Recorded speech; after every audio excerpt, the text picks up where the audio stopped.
పాడేరు మండలం లక్ష్మపల్లి కస్తూర్బా గాంధీ వద్ద గిరిజన విలేకరులకు 10 మందిని ప్రభుత్వము 10 సంవత్సరాల క్రితము ఇళ్ల స్థలాలు కేటాయించడంతో అక్కడ కొంతమంది పాత్రికేయులు రేపు సెట్లు నిర్మించుకున్నారు.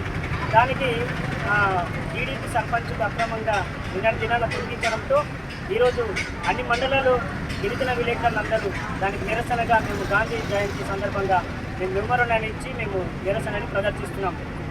అక్రమంగా రేపు సెట్లను తొలగించిన వారిపై చర్యలు తీసుకోవాలని మేము డిమాండ్ చేస్తున్నాం.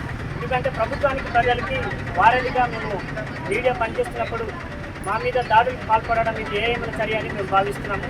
అటువంటి వారిపై వెంటనే చర్యలు తీసుకోవాలని జిల్లా ఎస్పీ గారికి కూడా మా యూనియన్ తరఫున ఫిర్యాదు చేయడం జరిగిందని సభాముఖంగా మేము తెలియజేస్తున్నాం. నా పేరు హైమావతి, గిరిజన మహిళా సంఘం జిల్లా కార్యదర్శిని. ఈరోజు పాడేరు లక్ష్మపల్లి దగ్గర ప్రభుత్వం 10 సంవత్సరాల క్రితమే స్థలాలు విలేకరులకు కేటాయించడం అనేది జరిగింది. కేటాయించిన స్థలంలో ఇళ్ళ నిర్మించుకోవడం అనేది జరిగింది. ఈరోజు కూటమి ప్రభుత్వం వచ్చి టీడీపీ సర్పంచులు దాన్ని తొలగించే పరిస్థితి చేశారు. ఇది చాలా అన్యాయం, దారుణం. కాబట్టి అది తొలగించింది వెంటనే ఎవరైతే తొలగించారో వాళ్ళు వెంటనే దాన్ని పునరుద్ధరణ చేయాలి. ప్రభుత్వం కూడా ఆలోచించి వాళ్ళకి తీసిన వాళ్ళకి కఠిన చర్యలు తీసుకోవాలని తెలియజేస్తుంది.